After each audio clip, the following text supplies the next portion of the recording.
Breaking news ये है कि दिल्ली में इस वक्त इंडिया के अंदर ब्लास्ट हुए हैं। हमारी एजेंसियां इस षड्यंत्र की तह तक जाएगी।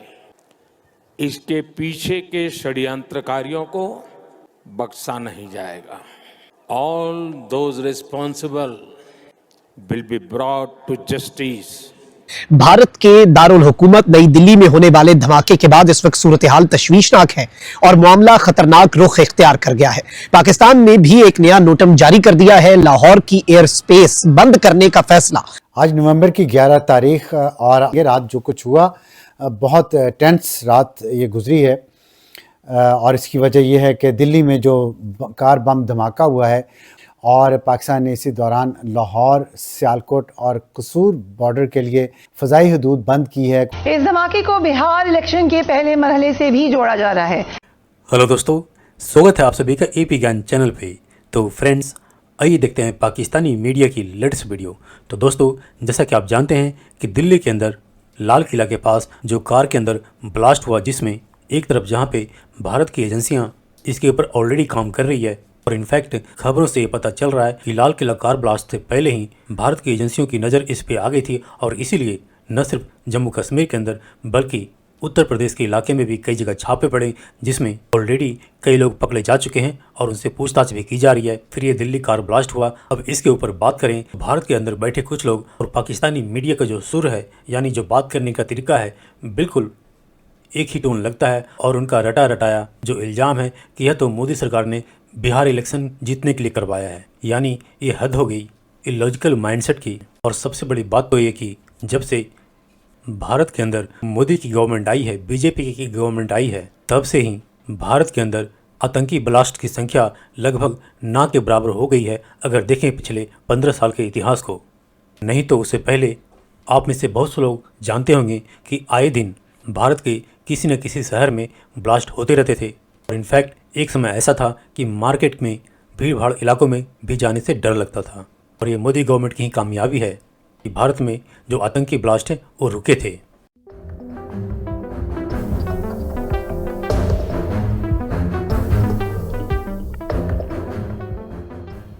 मैडम, भारत के अंदर लाल किला के अंदर एक हमला हुआ है, हमला कह लें या इसको ब्लास्ट कह लें, जहाँ पे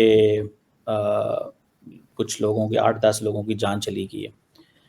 क्या कहेंगी? कई जो मीडिया के लोग हैं वो तो ये कह रहे हैं कि पाकिस्तान पे इल्ज़ाम लगा रहे हैं, वक्त से पहले अभी तो कुछ हुआ भी नहीं, कोई बात भी नहीं है। कई लोगों का कहना यह है कि आज सुबह ही कुछ बंदे इन्होंने पकड़े थे और कह रहे थे जनाब उनका ताल्लुक इस्लामिक स्टेट से है, या कल पता नहीं पकड़े थे।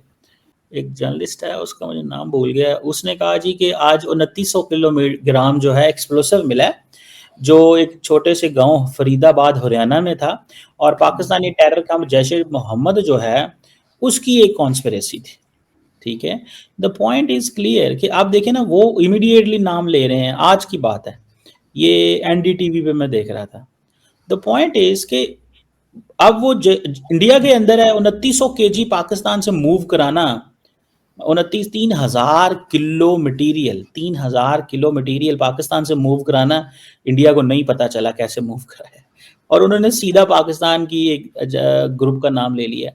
तो डोंट यू थिंक के अगर उनसे वहाँ पे जो लोग हैं वो मैनेज नहीं हो रहे, जो वहाँ पे लोकल्स जो कश्मीरी हैं, तो वो सीधा पाकिस्तान का इल्ज़ाम लगा देते। मैडम, ये मौका नहीं है कि पाकिस्तान और भारत को, जब दहशतगर्दी हमारा कंबाइन मसला है तो मिलके इसको डील करना चाहिए। तो मेरा ख्याल है मिलकर तो काम सबसे पहले ऐसे ही हो सकेगा कि अगर आपके यहाँ जो 2-4 बैठे हुए हैं जिसका सारी दुनिया को पता है और भारत कई बार कह भी चुका है, आप एक आध उन्हें पकड़ा दें और उसके बाद कहें चलें आप बात करें। तो मेरा ख्याल है कि जब तक हम अपने यहाँ से कोई ऐसा एक्शन नहीं करेंगे, भारत से तो हमें कोई नहीं चाहिए। जो टेररिस्ट कहलाते हैं, जो यूएन में जिनके नाम लिखे हैं, अगर वो भारत में है तो आप उनके नाम बता दीजिए। लेकिन वो तो कहते हैं भाई हाफिज सईद दे दो, मसूद अजहर दे दो और इसके समझ कई नाम बताते हैं जो यहाँ पर मौजूद है। मतलब ये 2-4-6 लोगों के पीछे आपने 26 करोड़ लोगों की जिंदगी खराब की हुई है। और अगर भारत में कोई है तो आप नाम बताइए। मुझे तो कम से कम नहीं सुना मैंने किसी का नाम के पाकिस्तान ने किसी का नाम लिया कि हमें भारत से चाहिए। पाकिस्तान, वो कुलभूषण यादव है ना हमारे पास, वो तो मांगते भी नहीं है अब। लेकिन ये जो हमला है इसको तो वो इस्लामिक स्टेट से जोड़ रहे हैं। तो madam, don't you think the real thing is कि टेबल पे बैठने से मसला हल होगा। वो कहते हैं हमने आपके साथ टेबल पे बैठना ही नहीं है, अगर हम टेबल पे बैठेंगे तो हम इलेक्शन हार जाएंगे। अब इसका पाकिस्तान क्या करे? सर ये कब कहा गया कि अगर हम टेबल पे बैठे तो इलेक्शन हार जाएंगे? लेकिन ये जरूर है कि जैसे आप कुलभूषण यादव की बात कर रहे हैं, तो कुलभूषण यादव को तो हमने 9 साल हो गए पकड़ रखा है, लेकिन हम साबित तो नहीं कर सके अभी तक। अगर कर लिया होता तो सर हमने तो झंडे गाड़ दिए होते। और जैसे मैंने कहा कि हमें अगर किसी ग्रुप का, किसी टेरर ग्रुप का या किसी आदमी का पता है जो भारत में है और वो वहां रहकर अफगानिस्तान में या किसी भी तरफ से फंडिंग करके हमारे यहाँ अटैक करवा रहे हैं, तो हम नाम बताएं ना दुनिया को। उन्होंने तो 10 नाम बता रखे। पहली बात तो ये है कि those who are the people who are being used TTP, who are the people who are getting, for example Pakistan का कहना है जी बीएलए, मिसाल के तौर, ठीक है जी, पाकिस्तान की एजेंसियां ये कह रही है कि टीटीपी के लोगों को मूव कराया जा रहा है। कहां पे भला? शहरी इलाकों में मूव करा रहे हैं ताकि ये पाकिस्तान वहां पे स्ट्राइक करेगा। अगर फॉर एग्जांपल शहरी इलाकों में तो कोलैटरल डैमेज होगा, अफगान अवाम इनके खिलाफ होंगे। Madam, the BLA people and the TTP people who are getting all that funding, they are there in Afghanistan. तो the question is, Pakistan Afghanistan को सारा कुछ कहता है, बताता है उनको ये लोग हैं, ये मूवमेंट है, ये हमें चाहिए, नाम ले ले के बताता है। ये है पॉइंट। अब उनको पीछे से जो फंडिंग आ रही है, अगर वो अफगान तालिबान रिसीव कर रहे हैं या इनके हैंडलर्स रिसीव कर रहे हैं, तो दैट इज देयर लिंक ना। वो अपना जो ऑपरेशन अफगानिस्तान में हो रहा है उसमें तो हमें यही तो पाकिस्तान कह रहा है अफगान तालिबान ने हमारी मदद करनी है, वो करते ही नहीं है मदद। वो कह रहे हैं कि हम आपके साथ क्यों खड़े हों, हमें जहां से पैसा आएगा वहां आएंगे। तो प्रॉब्लम ये है मैडम। तो सर अगर इतना यकीन है हमारे लोगों को, हमारी गवर्नमेंट को या स्टेट को कि भारत फंडिंग कर रहा है और उस फंडिंग की वजह से हमारे यहाँ अटैक हो रहे हैं, तो सर हम उन्हें एफएटीएफ में क्यों नहीं ले जाते? वो तो हमें 4 बार पहुंचा चुके, हम वहां से फिर बड़ी मुश्किलों से हाथ पांव मार के निकले। तो सर हमारे पास अगर इतने सबूत हैं कि भारत फंडिंग कर रहा है, भारत जो है वो टीटीपी को कह रहा है पाकिस्तान में अटैक करो, बीएलए को कह रहा है, सर हमारी इंड सेंड बजा दी है, रोज हमारे कान के नीचे 2 लगा के जाते हैं टीटीपी वाले, तो सर हम फिर भारत को हम एफएटीएफ में क्यों नहीं सर पहुंचा पा रहे कि वो टेरर फंडिंग कर रहा है? सर बार बार मतलब हम बताने जाते हैं एफएटीएफ को, तो पकड़ के हमें ही एफएटीएफ में डाल देते हैं। अभी सुना फिर दोबारा पाकिस्तान के ऊपर थोड़ा फिर प्रेशर आने लगा एफएटीएफ में जाने का। तो सर 4 बार हम गए, एक बार नहीं सर 4 बार हम गए, तो सर हम एक बार भी भारत को नहीं भेज सके, सर क्या वजह है?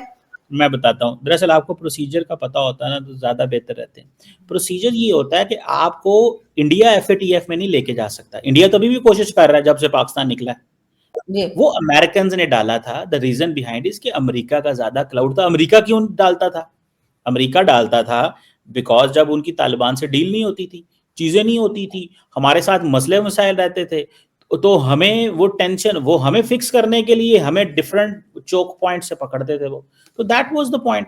तो सर अमेरिका हो या कोई भी हो, आजकल तो अमेरिका की आप कह रहे हैं ना हमें हार्ड टाइम देने के लिए, क्योंकि हमसे बन नहीं रही थी तो हमें उन्होंने एफएटीएफ में डाल दिया। तो आजकल तो उनकी भारत से नहीं बन रही, तो भारत को क्यों नहीं डाल रहे एफएटीएफ में? भारत के तो हम भी सबूत दे रहे हैं, हम भी बातें कर रहे हैं, और अमेरिका तो वैसे ही नाराज है भारत से।